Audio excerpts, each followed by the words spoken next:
ಹಿರಿಯ ನಟಿ ಬಿ ಸರೋಜಾದೇವಿ ಅವರು ನಮ್ಮನ್ನಾಗಲಿದ್ದಾರೆ. ಚತುರ್ಭಾಷೆಗಳಲ್ಲಿ ಮಿಂಚಿ ಬರೋಬ್ಬರಿ 7 ದಶಕಕ್ಕೂ ಹೆಚ್ಚು ಸಮಯ ಚಿತ್ರರಂಗದಲ್ಲಿ ಯಾವ ರೀತಿ ಅದ್ಭುತವಾಗಿತ್ತು ಅವರ ಪಯಣ ಅನ್ನೋದಕ್ಕೆ ಸಂಬಂಧಪಟ್ಟಂತೆ ನಾವು ತುಂಬ ಜನ ಹಿರಿಯ ಕಲಾವಿದರನ್ನ ಮಾತಾಡಿಸ್ತಾ ಇದ್ವಿ. ಈಗ ಒಂದಷ್ಟು ಅಪ್ಡೇಟ್ ಜೊತೆಗೆ ಅವರ ಸಿನಿ ಪಯಣದ ಬಗ್ಗೆ ಮಾಹಿತಿ ನೋಡ್ತಾ ಹೋಗೋಣ. ಕನ್ನಡದ ಸೂಪರ್ ಸ್ಟಾರ್ ಚಿತ್ರಗಳ ನಟಿ ಸರೋಜಾದೇವಿ ಅವರು ನಮ್ಮನ್ನಾಗಲಿದ್ದಾರೆ. ಡಾಕ್ಟರ್ ರಾಜ್ಕುಮಾರ್ ಅವರ ಜೊತೆಗೆ ಅವರು ಕನ್ಸಿಕ್ಯೂಟಿವ್ ಆಗಿ ಕಂಟಿನ್ಯೂಸ್ ಆಗಿ ಅನೇಕ ಚಿತ್ರಗಳಲ್ಲಿ ನಟಿಯಾಗಿ ಅಭಿನಯಿಸಿದ್ರು.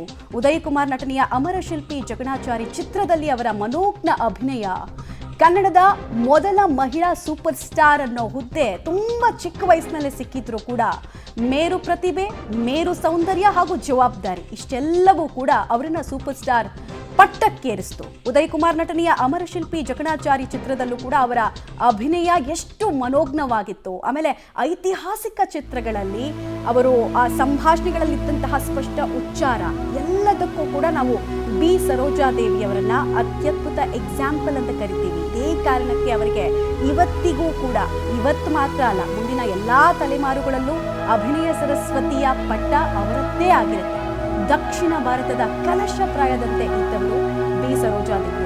ಒಂದೊಂದು ಚಿತ್ರದಲ್ಲೂ ಕೂಡ ಈ ನವರಸ ಅಂತ ನಾವೇನು ಕರಿತೀವಿ, ನವರಸಗಳಲ್ಲಿ ಅಷ್ಟೂ ಪಾತ್ರಗಳಲ್ಲೂ ಕೂಡ ಅಭಿನಯಿಸಿದ ದಿಗ್ಗಜೆ ಅಂತ ಬಿ ಸರೋಜಾದೇವಿಯವರನ್ನ ನಾವು ಕರಿಬಹುದು. ಅದರಲ್ಲೂ ಕಿತ್ತೂರು ರಾಣಿ ಚೆನ್ನಮ್ಮ ಪಾತ್ರ ಮಾಡಿದಾಗ ಅವರ ಸಂಭಾಷಣೆಯಲ್ಲಿದ್ದಂತಹ ವೀರಾವೇಶತೆ, ಕಿಚ್ಚು ಎಲ್ಲವೂ ಕೂಡ ನಮ್ಮ ನೆನಪಿನಂಗಳದಲ್ಲಿ. ಕನ್ನಡದ ಮೇರು ನಟಿ ಬಿ ಸರೋಜಾದೇವಿಯವರು ವಿಧಿವಶರಾಗಿದ್ದಾರೆ. ಕೆಲವೇ ಕ್ಷಣಗಳಲ್ಲಿ ಸಾರ್ವಜನಿಕ ದರ್ಶನಕ್ಕೆ ಕೂಡ ವ್ಯವಸ್ಥೆಯನ್ನ ಮಾಡಲಾಗುತ್ತೆ. ಕುಟುಂಬಸ್ಥರು ಆ ಕಾರ್ಯವನ್ನು ಮಾಡ್ತಾ ಇದ್ದಾರೆ. ಕೊಡಿಗೆಹಳ್ಳಿ ತೋಟದಲ್ಲಿ ಅಂತ್ಯಕ್ರಿಯೆ ನಡೆಸಬೇಕು ಅಂತ ಕುಟುಂಬಸ್ಥರು ಚರ್ಚೆಯನ್ನು ಮಾಡ್ತಾ ಇದ್ದಾರೆ. ಒಕ್ಕಲಿಗ ಸಂಪ್ರದಾಯದಂತೆ ಅಂತ್ಯಕ್ರಿಯೆ ನಡೆಸೋದ್ರ ಬಗ್ಗೆ ಚರ್ಚೆಯನ್ನ ಕುಟುಂಬಸ್ಥರು ಮಾಡ್ತಾ ಇದ್ದಾರೆ. ಬಟ್ ಒಂದು ಫೈನಲ್ ಡೆಸಿಷನ್ ಬರ್ತಾರೆ. ಈಗಷ್ಟೇ ಅವರ ಮ್ಯಾನೇಜರ್ ಕೂಡ ನಮ್ಮ ಜೊತೆಗೆ ಮಾತಾಡ್ತಾ ಇದ್ರು ಪಬ್ಲಿಕ್ ಟಿವಿ ಜೊತೆಗೆ. ಇನ್ನೂ ಡಿಸೈಡ್ ಆಗಿಲ್ಲ, ಸ್ವಲ್ಪ ಹೊತ್ತಲ್ಲಿ ಡಿಸೈಡ್ ಮಾಡಿ ತಿಳಿಸ್ತೀವಿ ಅಂತ ಹೇಳ್ತಾ ಇದ್ರು. 86-87 ವರ್ಷಗಳ ತುಂಬು ಜೀವನ ನಡೆಸಿದ್ರು ಕೂಡ ಬಹುದೊಡ್ಡ ಕೊಂಡಿ ಕೊಳಚಿದಂಗಾಗಿದೆ. ಇನ್ನು ಇದೇ ವಿಚಾರವಾಗಿ ನಮ್ಮ ಜೊತೆಗೆ ಮಾತನಾಡೋದಕ್ಕೆ ರಾಜೇಂದ್ರ ಸಿಂಗ್ ಬಾಬು ಸರ್ ಇದ್ದಾರೆ. ಸರ್ ನಮಸ್ಕಾರ. ಕನ್ನಡದಲ್ಲಿ ಅದರಲ್ಲೂ ಕೂಡ ಹಿರಿಯರ ಕೊರತೆ ಕಾಣ್ತಾ ಇರುವಂತಹ ಸಂದರ್ಭದಲ್ಲೇ ಬಿ ಸರೋಜಾದೇವಿ ಅವ್ರನ್ನ ಕಳ್ಕೊಂಡಿದ್ದೀವಿ. ಅವರ ಅದ್ಭುತ ಸಿನಿ ಜರ್ನಿ ಬಗ್ಗೆ ಯಾವ ರೀತಿ ನೆನೆಸ್ಕೊಳ್ತೀರಾ ನೀವು? ಅವರ ಜೀವನದ ಶಿಸ್ತಿನ ಬಗ್ಗೆ ಯಾವ ರೀತಿ ಮೆಲುಕು ಹಾಕ್ತೀರಾ ಅಂತ?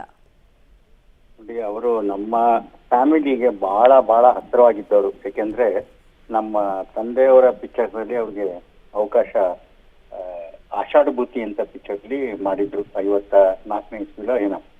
ಅವಾಗ್ಲಿಂದ ನಮ್ಮನ್ನ ಕಂಡ್ರೆ ನಮ್ಮ ಮನೆಗೆ ಯಾವಾಗ ಬಂದ್ರು, ಅವ್ರು ಎಷ್ಟೇ ದೊಡ್ಡ ಸ್ಟಾರ್ ಆಗಿದ್ರು ನಮ್ಮ ಮನೆಗ್ ಬಂದು ನಮ್ಮನ್ನ ಯಾವ ತರ ಅವರು ಮೊದ್ಲಿಂದ ಇದ್ರು ಅದೇ ರೀತಿ ನಡೀತಿದ್ರು.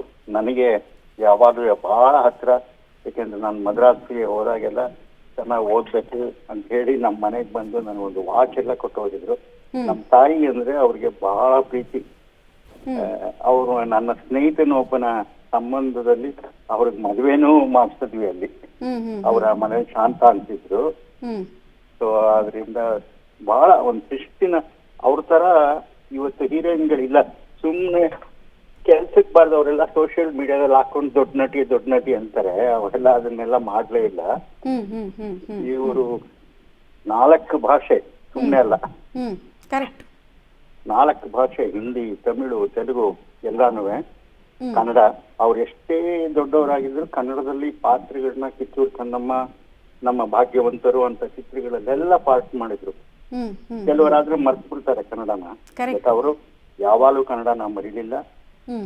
ಆಮೇಲೆ ಮೋಸ್ಟ್ ಡೆಡಿಕೇಟೆಡ್ ಆಕ್ಟ್ರೆಸ್, ಡಿಸಿಪ್ಲಿನ್, ಆಮೇಲಿಂದ ಶಿಸ್ತು, ತುಂಬಾ ಶಿಸ್ತು ಅವರು.